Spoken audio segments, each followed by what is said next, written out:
نحمده ونستعينه ونستهديه ونستغفره ونؤمن به ونتوكل عليه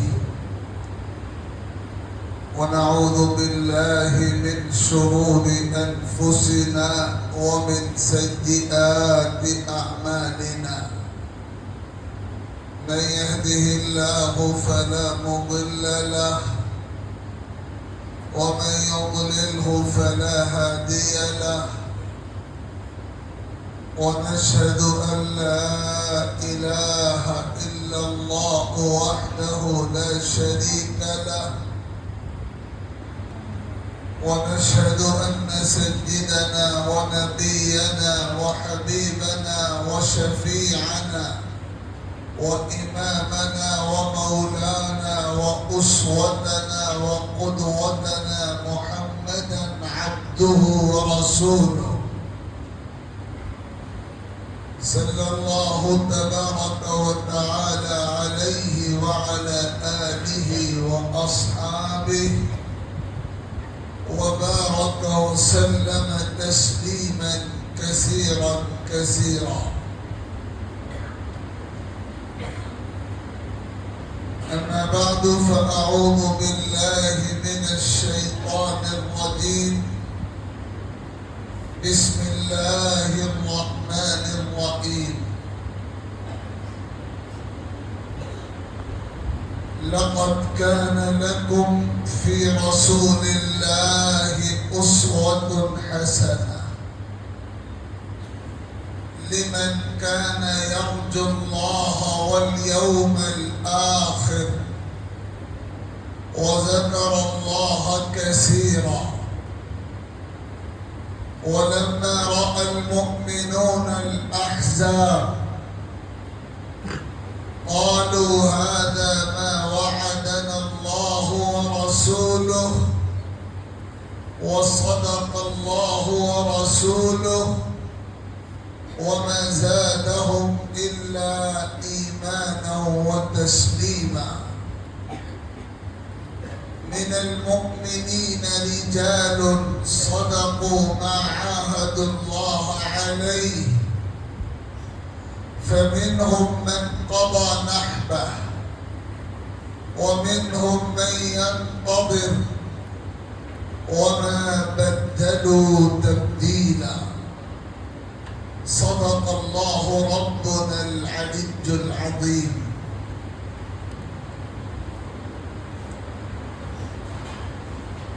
آج کے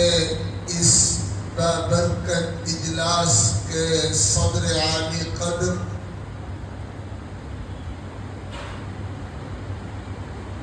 تشریف فرما علماء کرام، قابل احترام بزرگوں اور دینی اور ایمانی بھائیوں،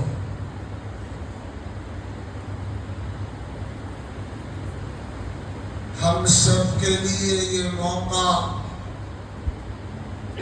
بڑی سعادت اور بڑی مسرت کا موقع ہے کہ آج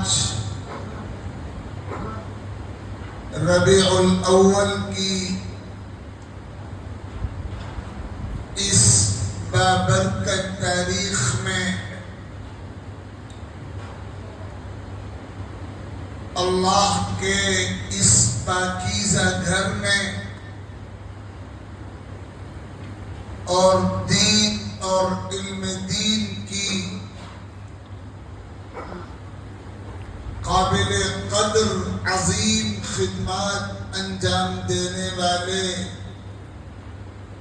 ادارے جامعہ اسلامیہ کاشف العلوم کے زیر اہتمام اس بابرکت اجلاس میں ہم کو اور آپ کو شریک و حاضر ہونے کی توفیق اور شرف حاصل ہوا ہے۔ عزیز طلباء، میں سے بعض نمائندہ طلباء نے بہت خوبصورتی کے ساتھ اپنا پروگرام آپ کے سامنے پیش کیا اور طلباء کی تربیت اور تشجیع اور حوصلہ افزائی کے جذبے سے پوری فراخی قلب کے ساتھ آج کی اس مجلس میں گراں قدر انعامات کی تقسیم کا خوشگوار مرحلہ بھی ہماری اور آپ کی آنکھوں نے دیکھا۔ اللہ رب العزت ان تمام کوششوں اور کاوشوں کو اس میں قبول عطا فرمائے اور اس جامعہ کے فیوز کو، برکات کو دیر دیر تک باقی رکھیں اور دور دور تک پھیلائیں۔ ربیع الاول کا مہینہ سرور کائنات ختم مرتبت حضرت محمد مصطفیٰ صلی اللہ تعالی علیہ وآلہ وسلم کی آمد پربہار اور ولادت بسعادت کا مہینہ بھی ہے، اور مکہ المکرمہ سے مدینہ المنورہ کی طرف ہجرت کے قربانیوں سے بھرے ہوئے مقدس سفر کا مہینہ بھی ہے، اور پھر یہی وہ مہینہ ہے جس میں آقا کریم صلی اللہ علیہ وسلم اپنا مشن مکمل فرمانے کے بعد اپنے مالک حقیقی اور اپنے رفیق اعلیٰ سے ملنے کے لیے اس دنیا سے پردہ فرما گئے اور عالم بالا میں منتقل ہو گئے۔ یہی وجہ ہے کہ ربیع الاول کا مہینہ جب بھی آتا ہے تو اللہ نے اپنے جن بندوں کو ایمان و یقین کی دولت سے نوازا ہے،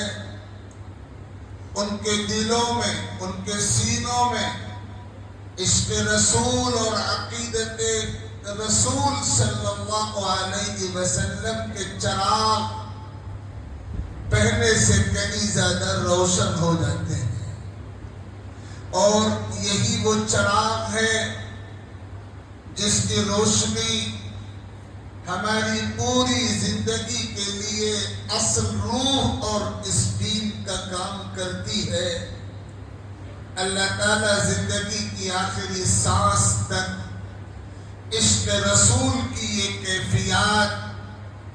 اور اس کے یہ انوار اور اس کی یہ برکات و فیوز ہمارے دلوں میں باقی بھی رکھیں، اور ہمارے کردار اور عمل میں اس کی چھاپ گہری اور گہری اور گہری ہوتی جائے۔ بزرگوں اور بھائیوں،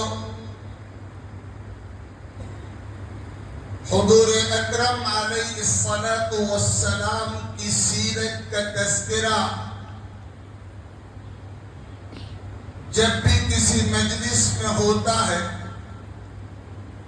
تو اس کا مقصد یہ نہیں ہوتا کہ ماضی کی ایک تاریخ تھی جو گزر گئی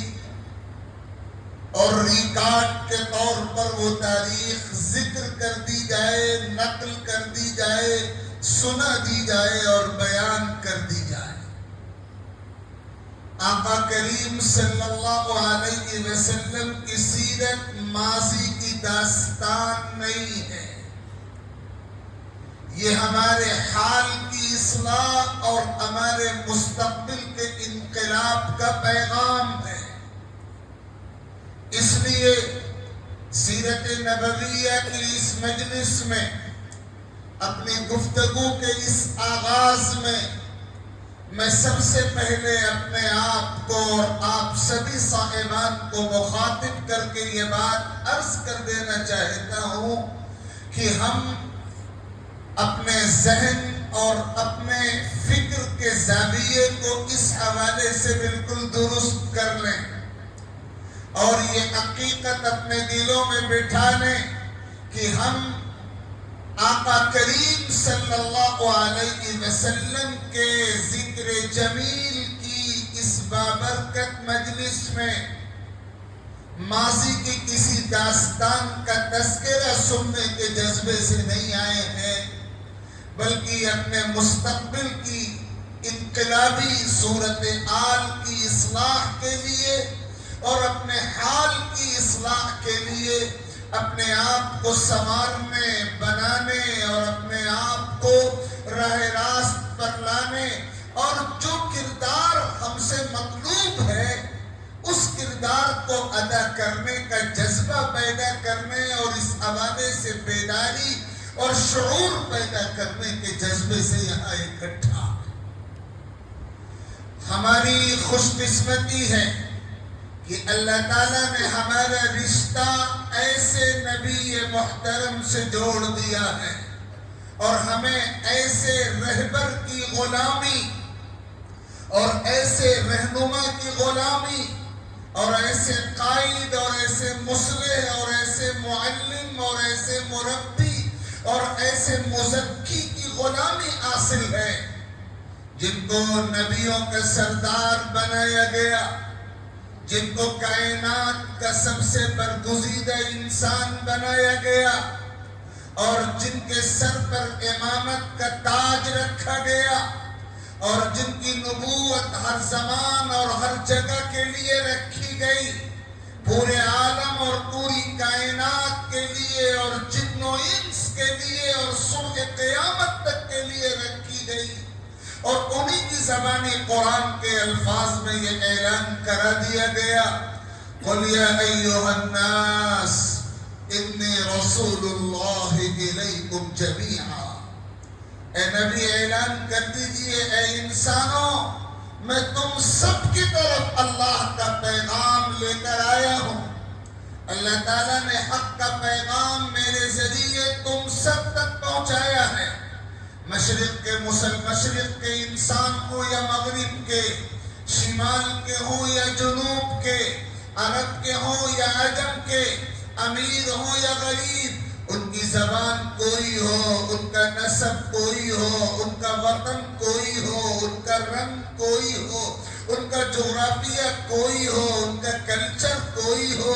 ان کی تہذیب کوئی ہو، ان کا پس منظر اور بیک گراؤنڈ کوئی ہو، نبی پاک صلی اللہ علیہ وسلم کی رسالت اور آپ کی رہنمائی اور آپ کی قیادت پوری کائنات کے لیے، پوری انسانیت کے لیے، ہر خطہ زمین کے لیے اور ہر زمانے کے لیے ہے۔ ہماری سعادت ہے کہ اللہ نے ہم کو ایسے نبی کے محترم کی امت میں شمولیت کی سعادت سے سرفراز فرمایا۔ اور یاد رکھا جائے، جب ایسے برگزیدہ نبی کا حوالہ دیا جاتا ہے تو یہ حوالہ اس لیے دیا جاتا ہے کہ جو پیغام ان کے ذریعے آیا، ان کا کلمہ پڑھنے والے اس پیغام کے امین ہیں، جنہوں نے لا الہ الا اللہ محمد الرسول اللہ کا کلمہ پڑھ لیا اور جنہوں نے اشہد ان لا الہ الا اللہ کہہ کر توحید کی اور اشہد ان محمد عبدہ ورسولہ کہہ کر جناب رسول اللہ صلی اللہ علیہ وسلم کی رسالت کا اور آپ کی عظمت کا اقرار اور اعتراف کر لیا۔ اب ان کی ذمہ داریاں بہت عظیم ہو گئیں۔ جنہوں نے یہ کلمہ پڑھا اور جنہوں نے آقا کی غلامی کا دم بھرا، اب ان کی کایا پلٹ جانی چاہیے، اب ان کی ڈگر بدل جانی چاہیے، اب ان کی سوچ کا زاویہ اور سوچنے کا انداز بدل جانا چاہیے، اب ان کو سمجھنا چاہیے کہ ان کا مقام کیا ہے، ان کی ذمہ داریاں کیا ہیں؟ وہ عام انسانوں کی طرح نہیں ہیں۔ ان کا کام صرف کمانے اور کھانے اور کھلانے پہ ختم نہیں ہو جاتا۔ ان کا کام صرف دنیا کی آسائشوں اور سہولیات اکٹھا کرنے پر ختم نہیں ہو جاتا۔ ان کا کام اپنی اولاد کا پیٹ پالنے پر ختم نہیں ہو جاتا، بلکہ ان کے کاندھوں پہ عظیم ذمہ داری آ گئی ہے کہ وہ حق کا پیغام پوری کائنات تک پہنچائیں، وہ سچائی کے مشن کو لے کر اٹھ کھڑے ہوں۔ ہم اس نبی کا حوالہ دے رہے ہیں جو اختلافات کے عین درمیان اتحاد کا نقیب رہا۔ ہم ان کا کلمہ پڑھنے والے پابند ہیں کہ اتحاد کا مشن لے کر کھڑے ہو جائیں۔ ہم اس نبی کا حوالہ دیتے ہیں جو ظلم کے خلاف ناموافق حالات میں بھی کھڑا ہوا، لہذا ان کا حوالہ دینے کا منطقی تقاضا یہ ہے کہ ہم نے ظلم کے خلاف ظالم کی مخالفت اور مظلوم کی حمایت و تعاون کے لیے اپنی بساط پر کسی بھی کوشش میں ہر ممکن آگے بڑھے، کوئی دریغ نہ کریں۔ ہم اس نبی کا حوالہ دے رہے ہیں جو حیا کا پیکر تھا، تو ہمیں سراپا حیا ہونا ہے۔ ہم اس نبی کا حوالہ دے رہے ہیں جس نے دین کا جامع تصور پیش کیا، لہذا ہمیں بھی مکمل دین پر اپنی پوری زندگی میں کاربند ہونا ہے۔ تو یاد رکھیے، نبی پاک صلی اللہ علیہ وسلم کا حوالہ ایک ایسی شخصیت کا حوالہ ہے جو انقلابی شخصیت ہے،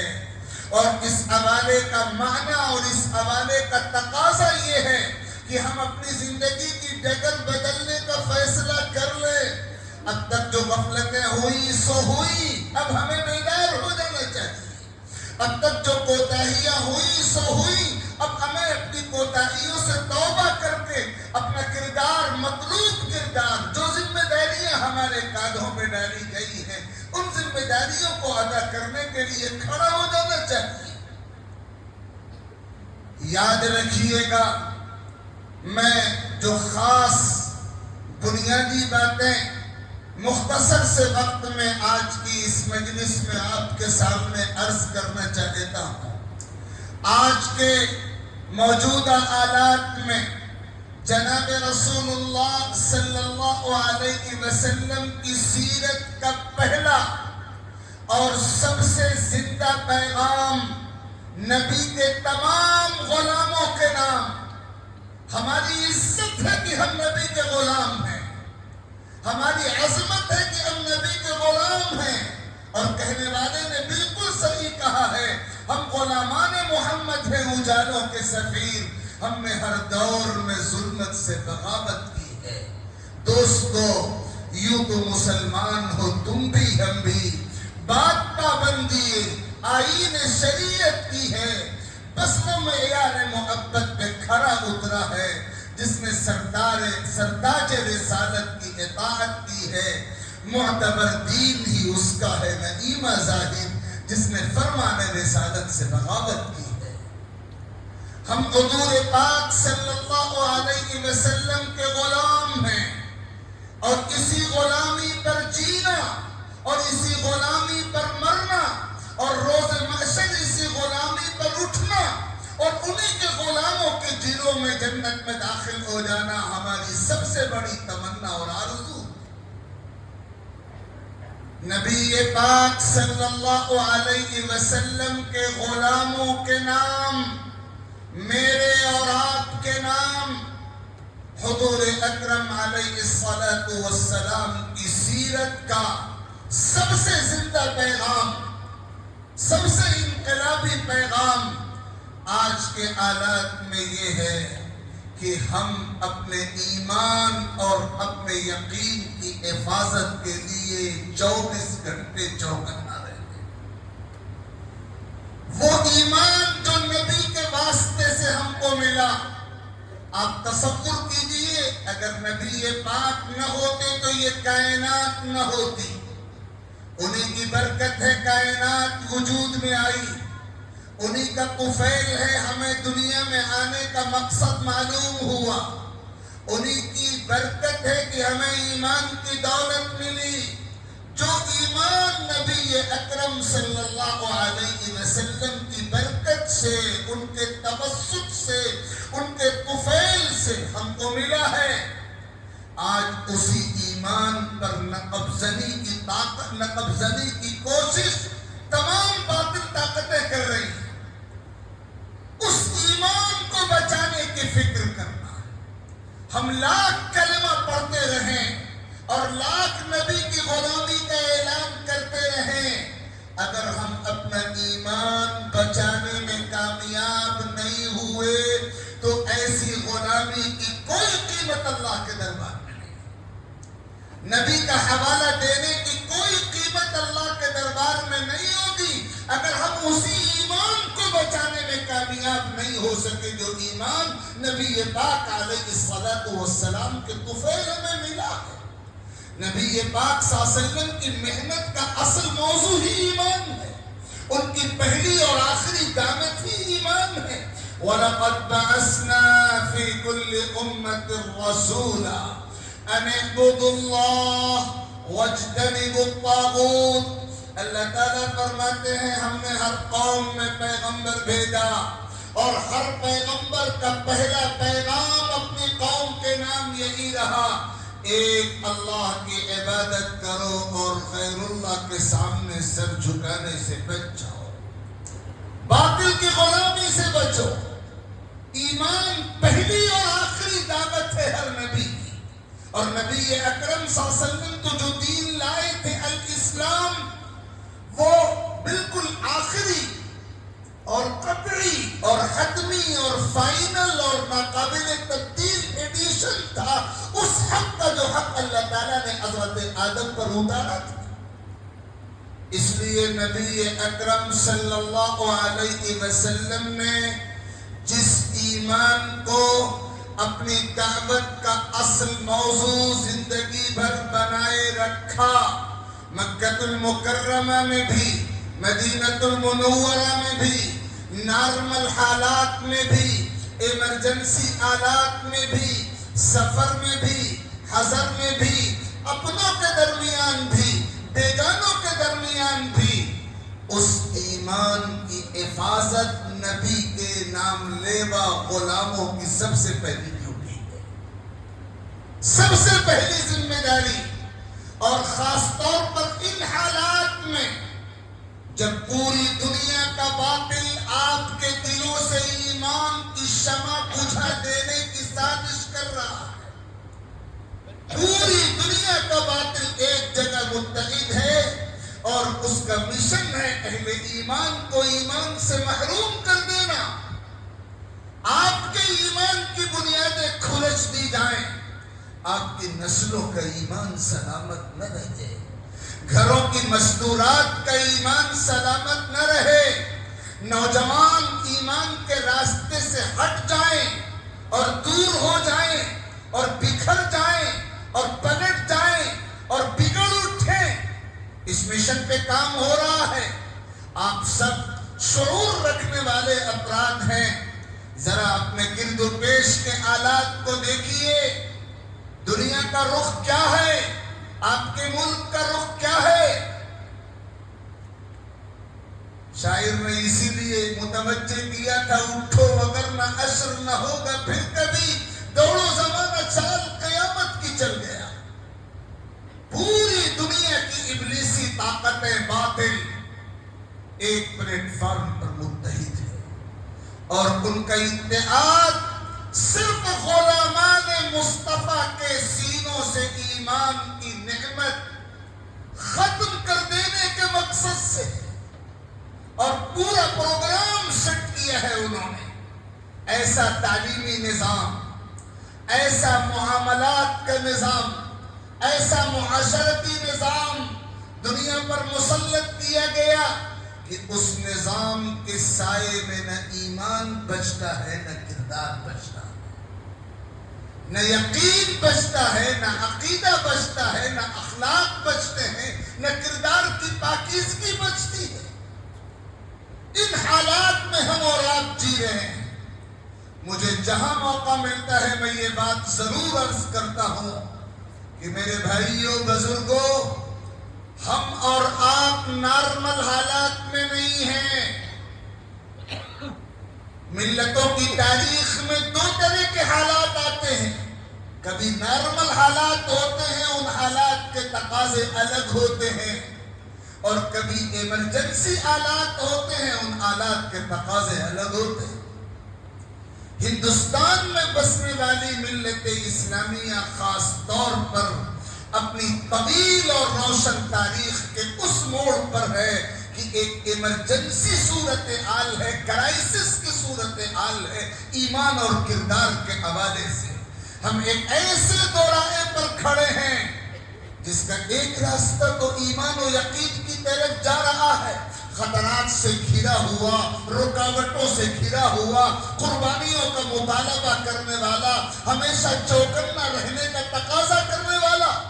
اور دوسرا راستہ جو شیطانی اور ابلیسی اور طاغوتی اور دجالی چالوں سے، تحریضات سے، کشش سے، دل فریبیوں سے بھرا ہوا ہے، جو پکار رہا ہے، بلا رہا ہے، کھینچ رہا ہے، اپنی طرف لپکنے پہ مجبور کر رہا ہے۔ کفر کا راستہ، شرک کا راستہ، ارتداد کا راستہ، الحاد کا راستہ، شک و شبہے کا راستہ، بے حیائی کا راستہ، حرام کا راستہ۔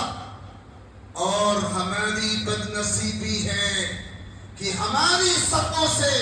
ایک بہت بڑی تعداد ہمارے بچوں کی، بچیوں کی، جوانوں کی، مردوں کی، عورتوں کی اس راستے پر سربت دوڑ رہی ہے، اور ہمیں جتنا چوکنا ہونا چاہیے تھا ہم اتنا چوکنا ہونے کے لیے تیار نہیں۔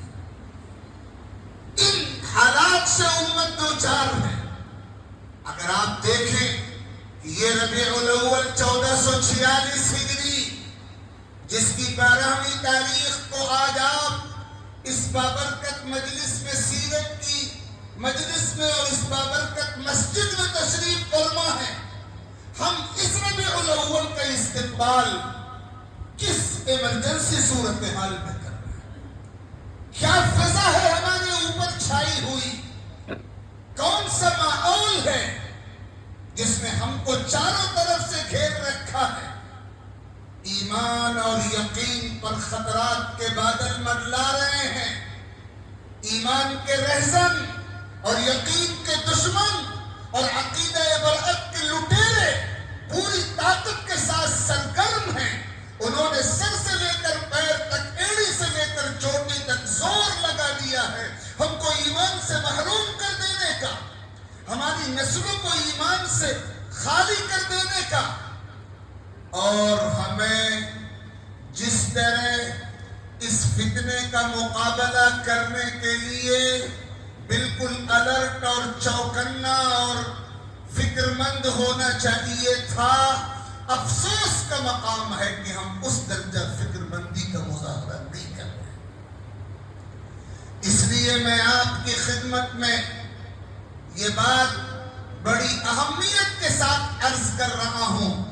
بہت آسان ہے کہ میں آپ کے سامنے سیرت کے کچھ واقعات سنا دوں، عشق رسول کے کچھ اشعار پڑھ دوں، کچھ حکایات و کرامات بیان کر دوں، اور پرلطف انداز میں مجلس مکمل ہو جائے۔ لیکن نہیں، حالات کا تقاضا یہ نہیں ہے کہ آپ کو پرلطف باتیں سنائی جائیں اور آپ کی ذہنی تسکین کی باتیں آپ تک پہنچائی جائیں۔ ہم ایمرجنسی صورتحال میں ہیں، ہمیں دیکھنا ہے کہ ہمارے کرنے کا کام کیا ہے۔ ہمارے ہاتھوں سے ہم اپنی منزل کھوٹی کر رہے ہیں۔ ہم ایمان کی حفاظت کے لیے سنجیدہ نہیں ہیں۔ اپنی نسلوں کے ایمان کو بچانے کے لیے جتنا سرگرم ہمیں ہونا چاہیے تھا ہم نہیں۔ نتیجہ یہ ہے کہ ارتداد کی لہر پوری دنیا میں اور خاص طور پر اس ملک میں چل رہی ہے، اور اس کے نتیجے میں نہ جانے کتنوں کا ایمان ضائع ہوا، کتنوں کی آبرو ضائع ہوئی، کتنوں کی زندگیوں کا چین رخصت ہوا، اور کتنوں کی جانیں چلی گئیں، اور کتنوں نے ناقابل بیان نفسیاتی، ذہنی، دماغی نقصانات کا خمیازہ اٹھایا۔ میرے بھائیوں، حالات کا منظرنامہ یہ ہے، نبی پاک صلی اللہ علیہ وسلم کی سیرت نبی کے غلاموں کو یہ سبق دے رہی ہے کہ وہ خود بھی ایمان کی قیمت کو سمجھیں اور اپنی نسلوں کو ایمان کی قیمت سے واقف کرائیں۔ کتنے مشہور واقعہ ہے حضور پاک صلی اللہ علیہ وسلم کی سیرت کا، بار بار آپ کے کانوں تک پہنچتا ہے، آپ کی نگاہوں کے سامنے سے گزرتا ہے۔ ہم جب وہ واقعہ سنتے ہیں یا پڑھتے ہیں تو سرسری گزر جاتے ہیں، اس کا جو اصل میسج ہے جو ہم تک منتقل نہیں ہو پاتا۔ آپ کو یاد ہونا چاہیے کہ مکہ المکرمہ میں، مکی زندگی میں جب دعوت اسلامی پوری طاقت کے ساتھ کام کر رہی تھی، حضور اکرم علیہ الصلوۃ والسلام ہر گلی میں، ہر کوچے میں، ہر گھر پہ، ہر در پہ، ہر ایک کے سامنے، کبھی حرم کے صحن میں، کبھی بازار میں، کبھی انفرادی ملاقاتوں میں، کبھی اجتماعی مجلسوں میں توحید کی دعوت پیش کرتے تھے، ایمان کی دعوت پیش کرتے تھے۔ تو مکے کے مشرک سرداروں کا ایک نمائندہ گروہ آپ کے چچا اور آپ کے گارجین جناب ابو طالب کے پاس آیا تھا، اور اس نے آ کر جناب ابو طالب سے یہ کہا تھا کہ آپ کے بھتیجے محمد نے ہماری ناک میں دم کر رکھا ہے، ہم باپ دادوں سے موروثی پشتینی طور پر جو دین مانتے آئے ہیں، ایک سے زائد خداؤں کی پوجا کا دین، ہم اس دین کو کیسے چھوڑ دیں؟ ہم آپ سے یہ کہنے آئے ہیں، آپ ہمارا یہ میسج محمد تک پہنچا دیجئے کہ وہ اپنے اس مشن کو چھوڑ دیں۔ محمد سے کہیے مشن چھوڑ دیں، اور اگر وہ آپ کی بات نہیں مانتے، آپ کی بس میں نہیں ہے ان کو سمجھانا، تو ہم تو بس آپ کی رعایت کر رہے ہیں، آپ درمیان سے ہٹ جائیے، ہم محمد سے خود ہی نمٹ لیں۔ یہ الٹیمیٹم، وارننگ کا انداز تھا۔ جناب رسول اللہ صلی اللہ علیہ وسلم اس نمائندہ گروپ کے جانے کے بعد جب گھر تشریف لائے تو جناب ابو طالب نے، جو آپ کے پشت پناہ تھے، باپ کی طرح مہربان چچا تھے، قابل احترام گارجین تھے، ہر سرد و گرم حالات میں آپ کے مددگار رہے تھے، لیکن اب بڑھاپے کی منزل کو پہنچ گئے تھے، کمزور ہو گئے تھے، اور مکے کے سرداروں کی وارننگ کا ان کی طبیعت پر اثر تھا۔ تو انہوں نے جناب رسول اللہ صلی اللہ علیہ وسلم سے یہ کہا تھا کہ محمد، مجھ پر اتنا ہی بوجھ ڈالو جو میں برداشت کر سکوں۔ میری رائے یہ ہے کہ تھوڑی سی لچک پیدا کر۔ یہ نہیں کہا مشن چھوڑ دو، یہ نہیں کہا کہ دعوت چھوڑ دو، یہ نہیں کہا کہ ایمان کی تحریک چھوڑ دو، بلکہ یہ کہا کہ تھوڑی سی لچک، تھوڑی سی نرمی،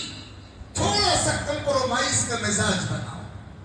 سنیے، آپ کو معلوم ہے اس کے جواب میں آقا کے الفاظ کیا تھے؟ جناب رسول اللہ صلی اللہ علیہ وسلم نے پوری ایمانی طاقت کے ساتھ اور فیصلہ کن، دو ٹوک، بے لاگ، اٹل انداز میں، بالکل کلیئر انداز میں، بے لچک موقف اختیار کرتے ہوئے فرمایا تھا، واللہ یا عم لو وضع الشمس فی یمینی والقمر فی یساری على ان اترک هذا الامر ما ترکته حتى اموت۔ چچا جان، خدا کی قسم، اگر یہ لوگ میرے داہنے ہاتھ میں سورج لا کے رکھ دیں اور بائیں ہاتھ میں چاند لا کر رکھ دیں، اور پھر یہ چاہیں کہ میں اپنا مشن چھوڑ دوں، ایمان کی دعوت چھوڑ دوں، میں جان کی قربانی تو گوارا کروں گا، ایمان سے دستبردار ہونا، اپنے مشن سے ذرہ برابر بھی ہٹنا اور ڈگمگاہٹ کا شکار ہونا گوارا نہیں کروں۔ آپ اندازہ کیجئے اس جواب کا میسج کیا ہے۔ ایمان پر کوئی سمجھوتا نہیں ہو سکتا، آپ اقلیت میں ہو یا آپ اکثریت میں، آپ دبے اور کچلے ہو یا مغالب ہو اور فاتح ہو کامیاب ہو، آپ دنیا کے نقشے پر کسی بھی پوزیشن میں ہو، کروڑوں کی تعداد میں ہو یا انگلیوں پر گنے جا سکنے والے تعداد میں ہو، گنجائش نہیں ہے ایمان پر کوئی سمجھوتے کی، یقین اور عقیدے پر کوئی مصالحت مفاہمت کمپرومائز کی۔ اگر گنجائش ہوتی تو آقا کچھ تو لچک دکھاتے، جب باپ کی طرح مہربان چچا بھی کہہ رہا ہے محمد لچک پیدا کر لو، لیکن آپ نے کوئی لچک نہیں دکھائی، کیونکہ یہ جواب قیامت کی صبح تک کے تمام مسلمانوں کا پیغام تھا، مسلمانوں کے لیے پیغام بننے والا تھا کہ اے لوگوں، آج تو تمہارے نبی محمد الرسول اللہ کے سامنے یہ بات آئی ہے، کل کو تم سے بھی کہا جائے گا، پریشر ڈالا جائے گا، لالچ دی جائے گی، ترغیب دی جائے گی، حرص دلائی جائے گی، تمہیں مجبور کیا جائے گا، تم کو گھیرا جائے گا، تم کو نرغے میں لیا جائے گا، تم کو شکنجے میں لیا جائے گا، اور تم سے کہا جائے گا چھوڑو ایمان کو، تم سے کہا جائے گا چھوڑو دین کی بنیادوں کو۔ ایسے ہر موقع پر تمہارے نبی کا اسوہ تمہارے لیے یہ ہے، غلاموں کے لیے غلاموں کے آقا کا اسوہ یہ ہے کہ ایمان سے کسی بھی صورت میں دستبردار ہونا گوارا نہ کریں، اور ایمان و یقین پر کسی بھی قسم کے سمجھوتے کا عمل تو دور کی بات ہے، سمجھوتے کا خیال بھی اپنے شعور و دماغ میں نہ لائیں۔ کتنی پیشکشیں کی گئی ہیں، آپ پڑھیے سیرت کی کتابوں کو، یہ کہا گیا آپ دولت مند بننا چاہتے ہیں تو دولت کے خزانے حاضر ہیں، شادی چاہتے ہیں تو عرب کی سب سے خوبصورت خاتون پیش کر دی جائے گی، منصب چاہتے ہیں تو بادشاہت کا منصب آپ کے لیے پیش ہے، بیمار ہیں ہر صورت آپ کا علاج ہوگا۔ کتنے جال پھینکے گئے نبی پاک صلی اللہ علیہ وسلم کے سامنے، کوئی جال ایسا نہیں ہے جو آپ کے لیے پھینکا نہ گیا ہو، ہر طرح سے آپ کو گھیرنے کی کوشش کی گئی، لیکن آپ کا جواب تھا کلمۃ تقولونها تملکون بها العرب والعجم۔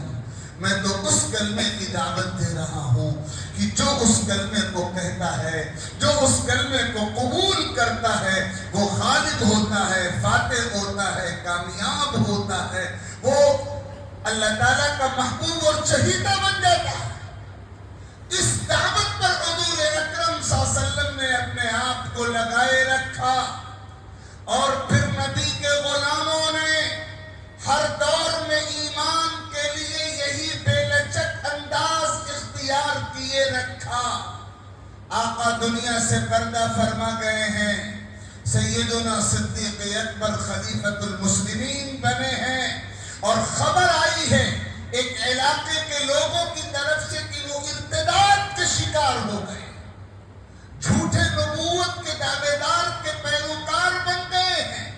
کسی حکمت کے بغیر، کسی پس و پیش کے بغیر، کسی تردد کے بغیر، کسی مصلحت کا لحاظ کیے بغیر، دو ٹوک انداز میں سیدنا صدیق اکبر نے فوری ایکشن لیا تھا، اور ایسے گروپ کا خاتمہ کرنے کے لیے پوری ترتیب بنائی تھی، اور بالآخر ارتداد کا شکار گروپ اپنے آخری انجام تک پہنچایا گیا، تب حضرت صدیق اکبر پہنچایا ہے۔ میں یہ بات آپ کی خدمت میں یہ بات سمجھانے کے لیے عرض کر رہا ہوں،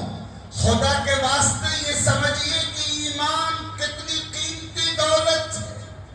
اور ہمیں اپنے ایمان کی حفاظت کے لیے کتنا چوکنا اور کتنا فکر مند ہونا چاہیے۔ ہم جائز کی حفاظت کے لیے، اتنے سیریس ہیں اپنی اولاد کے ایمان کو بچانے کے لیے، اتنے بیدار ہیں اپنے گھر کے ایمان کی حفاظت کے لیے، جتنا سنجیدہ، جتنا سیریس، جتنا بیدار ہم کو ہماری شریعت دیکھنا چاہتی ہے، ہمارے آقا ہم کو دیکھنا چاہتے ہیں، جن کی غلامی کا دم ہم اپنی زبان سے بھر رہے ہیں۔ یاد رکھیے گا، اگر آپ اپنی نسلوں کے ایمان کو بچانے کے لیے بیدار نہیں ہوں گے تو وہ دن دور نہیں ہے کہ گھر کے اندر تک کفر کے قدم پہنچیں گے، دل اور دماغ کفر کی طرف لپکیں گے، اور نسلوں کو مسخر اور قابو میں کیا جائے گا، اور پھر آپ کے پاس افسوس کا ہاتھ ملنے کے سوا کوئی چارہ نہیں ہوگا۔ ابھی وقت کی ڈور ہمارے اور آپ کے ہاتھ میں ہے، ابھی ہم اپنے گھر کو بچانے کی پوزیشن میں ہیں، ابھی ہم اپنی اولاد کو، بچوں بچیوں کو بچانے کی پوزیشن میں ہیں، ابھی ہم ان کے ایمان کو محفوظ رکھنے کی پوزیشن میں ہیں۔ اس لیے اللہ کے واسطے آج کے اس اجلاس سیرت کا یہی اکلوتا پیغام لے کر کے جائیے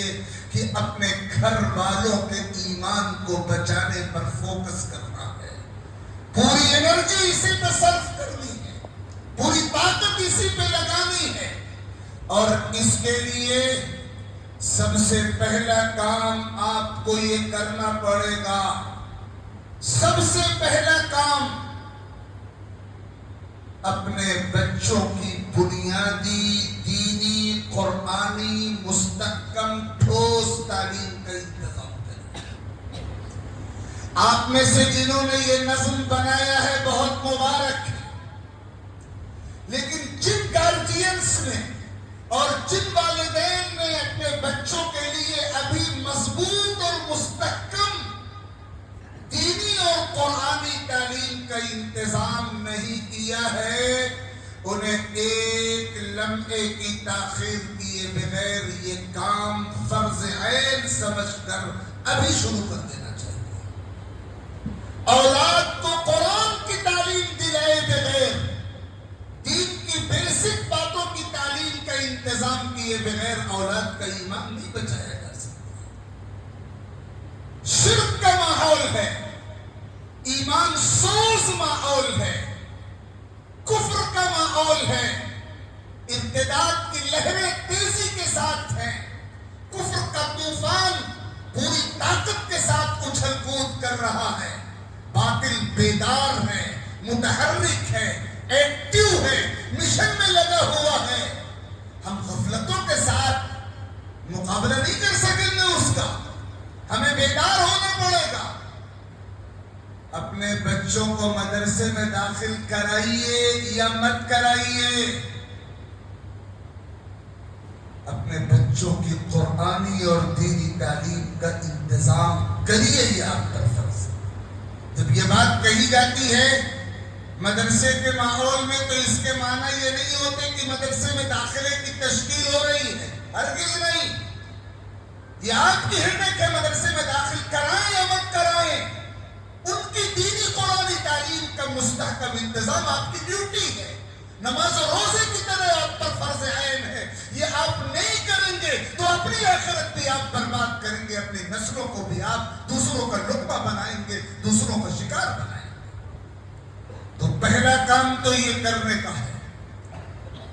اور دوسرا کام اپنے گھر کا ماحول دین کا ماحول بنائیے، خود دیندار بنیے، اور برا لگے تو مجھے معاف کر دیجئے گا، دینداری صرف داڑھی اور ٹوپی اور نماز پڑھنے کا نام نہیں ہے، دینداری صرف اس کا نام نہیں ہے۔ مکمل دیندار بنیے، عقائد میں بھی، عبادات میں بھی، معاملات میں بھی، معاشرت میں بھی، اخلاق میں بھی، اپنوں کے سامنے بھی، غیروں کے سامنے بھی، خلوت میں بھی، جلوت میں بھی، تنہائی میں بھی، سب کے سامنے بھی مسجد میں بھی، بازار میں بھی، گھر میں بھی اپنے آپ کو دیندار بنائیے، گھر کے ماحول کو دین کا ماحول بنائیے، اپنے بچوں کی اخلاقی تربیت کریے۔ آپ دیندار ہوں گے اور بچوں کی تربیت دین رخ پر کریں گے، اولاد کو اغوا نہیں کیا جا سکے گا، اولاد کو کڈنیپ نہیں کیا جا سکے گا۔ والدین گارجین بیدار ہوتے ہیں تو کوئی کڈنیپ نہیں کر سکتا اولاد کو۔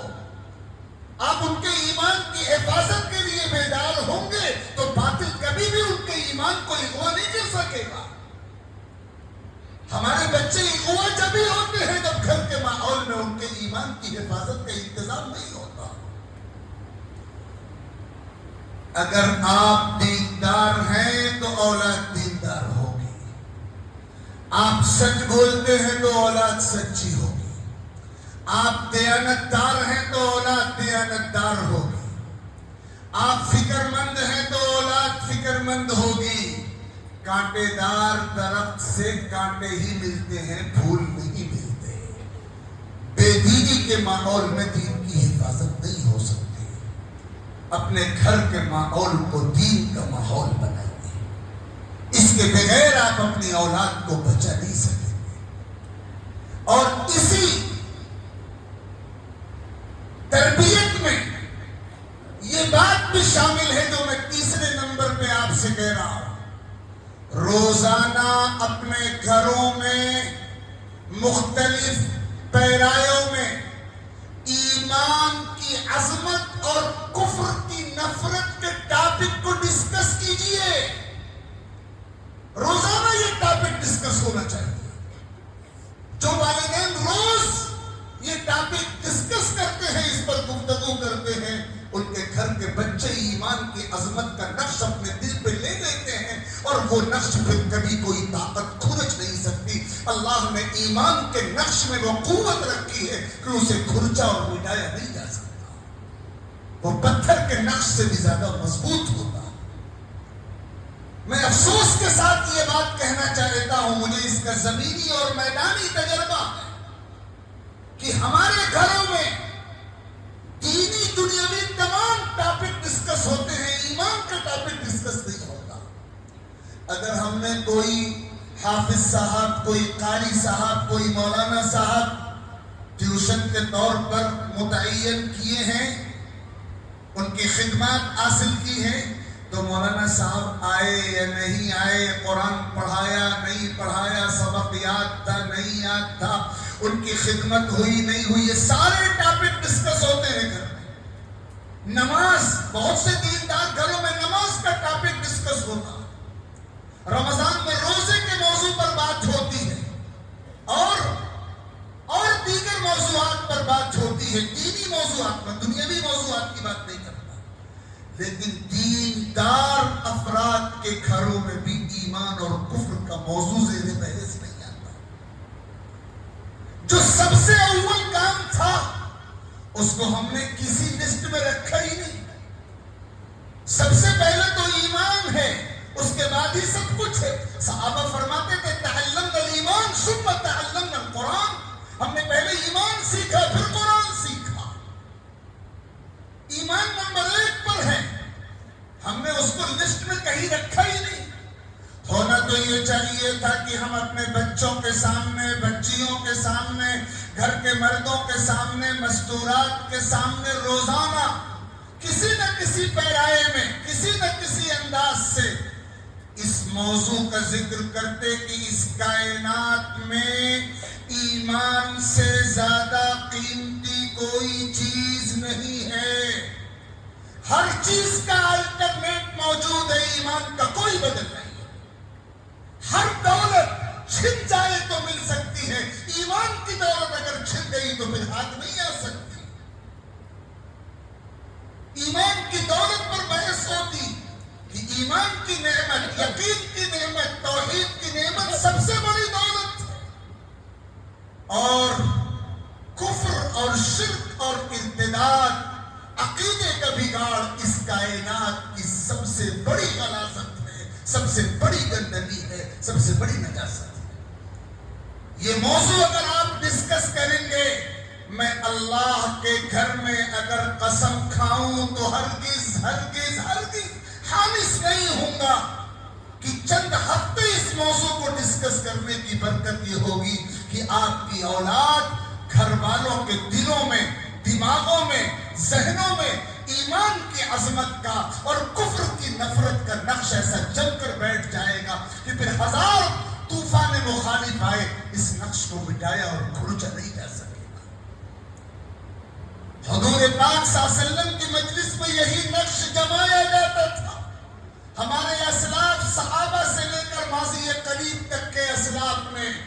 تربیتی میدان میں یہی بنیادی کام کیا کہ ایمان کا نقش دلوں میں ایسا جمایا کہ پھر اس نقش کو مٹایا نہیں جا سکا۔ ہم نے اس پر محنت نہیں کی ہے، جس کا نقصان ہمیں اس صورت میں ہو رہا ہے کہ ہمارے بہت سے نوجوان لقمہ بن گئے، نوالا بن گئے، ایمان سے محروم ہو گئے، کفر کی گود میں جا بیٹھے، اسلام کے سائے رحمت کو چھوڑ کر کفر کی تپتی دھوپ میں کھڑے ہو گئے۔ نہ دین بچا، نہ دنیا بچی، نہ ایمان بچا، نہ جان بچی۔ خسر الدنیا والآخرہ ذلک هو الخسران المبین۔ یہ ہے صورتحال۔ تو اس کو ڈسکس کیجئے، اس کو اپنی ترجیحات میں شامل کیجئے۔ اور چوتھی اور آخری بات جو میں آپ کی خدمت میں عرض کر رہا ہوں، آپ اپنی اولاد کے لیے یہ فیصلہ کر چکے ہیں کہ ہم اپنی اولاد کو عصری نظام تعلیم سے جوڑیں گے۔ 99% مسلم والدین اپنے بچوں کو اسکولوں اور کالجوں میں داخل کراتے ہیں۔ عصری تعلیم وقت کی بنیادی ضرورت ہے، اس ضرورت کا انکار ممکن نہیں ہے، یہ ضرورت ہے۔ لیکن میں اللہ کے گھر میں آپ سے بڑے درد کے ساتھ یہ بات کہتا ہوں، اگر آپ نے اپنی اولاد کو عصری نظام تعلیم سے جوڑنے کا فیصلہ کیا ہے تو اللہ کے واسطے اسکول اور کالج یا کسی بھی یونیورسٹی اور انسٹیٹیوٹ کا انتخاب کرتے وقت اپنے ایمان کی کھلی نگاہوں سے دیکھیے گا کہ وہاں کا ماحول آپ کی اولاد کے ایمان اور کردار کو بچائے گا یا بچائے گا۔ بس اتنی زحمت ضرور گوارا کریے گا۔ 98% مسلم والدین جب اپنے بچوں کے لیے کسی اسکول کا، کالج کا، یونیورسٹی کا، ادارے کا، انسٹیٹیوٹ کا انتخاب کرتے ہیں، چوائس کرتے ہیں، تو ان کے سامنے صرف یہ پہلو ہوتا ہے کہ کس کا معیار تعلیم اچھا ہو، ایجوکیشن کوالٹی کہاں کی اچھی ہے، نتائج اور رزلٹ کہاں کے اچھے ہیں، رینکنگ اور ریپوٹیشن کہاں کی اچھی ہے، گریڈ اور معیار کہاں کا اچھا ہے۔ ہم صرف یہ دیکھ رہے ہوتے ہیں، ہم یہ نہیں دیکھتے کہ وہاں کا ماحول ایمان کو بچانے والا ماحول ہے یا ایمان کو مٹانے والا ماحول،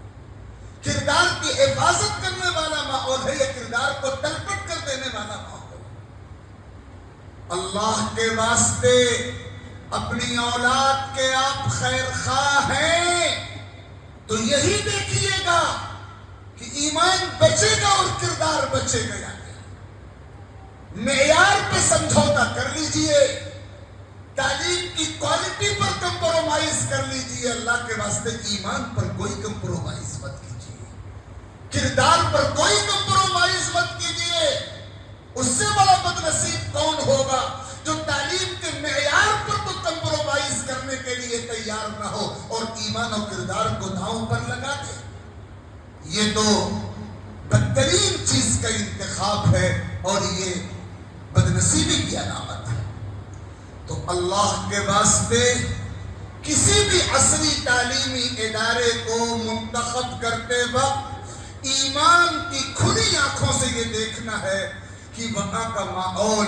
وہاں کے پڑھانے والے، وہاں کی پڑھانے والیاں، وہاں کا مینجمنٹ، وہاں کا کورس، وہاں کا طریقہ تعلیم، وہاں کا پورا سسٹم، کلچرل پروگراموں کا پورا سلسلہ،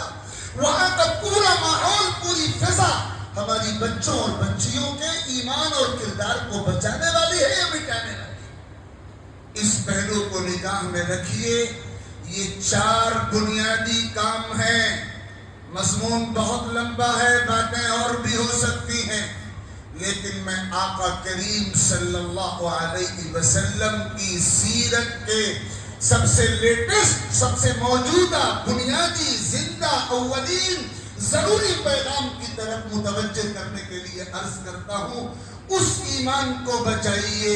جو ایمان آقا کے ذریعے ہم کو ملا ہے، اور آقا کے ذریعے ملنے والا سب سے بڑا تحفہ ہے، سب سے قیمتی دولت ہے۔ اس ایمان کو بچانے کی فکر کیجیے، اور کفر کے اس ماحول میں اپنی اولاد کی ایسے حفاظت کیجیے کہ ان کے ایمان کو اغوا نہ کیا جا سکے۔ اس کے لیے ایک تو ان کی بنیادی دینی قرآنی تعلیم کا انتظام کریے، خود دیندار بنیے، ان کی اخلاقی تربیت کیجیے، گھر کے ماحول کو دین کا ماحول بنائیے، اور روزانہ ایمان کی عظمت اور کفر کی نفرت کے موضوع کو ڈسکس کیجیے، اور ایسے عصری تعلیمی اداروں کا انتخاب کیجیے جہاں کا ماحول ایمان اور کردار کو بچانے والا ماحول ہو، ایمان اور کردار کو مٹانے والا ماحول نہ ہو۔ اللہ رب العزت ان متفرد گزارشات قبول فرمائے۔ میں اس ادارے کے ذمہ داران کا تہہ دل سے شکر گزار ہوں کہ انہوں نے اس حقیر و عاجز کو یہ موقع فراہم کیا کہ میں اپنی گزارشات آپ کی خدمت میں پیش کر سکوں۔ میں نے جو کچھ آپ کے سامنے کہا ہے وہ درد دل ہے، دل کا درد ہے،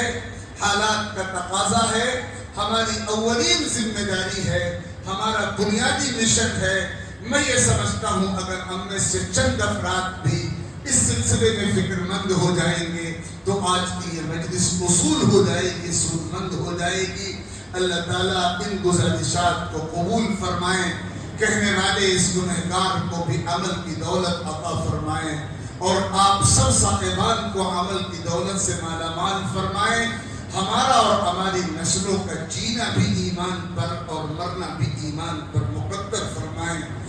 آمین۔ وآخر دعوانا ان الحمد للہ رب العالمین، وصلی اللہ علی النبی۔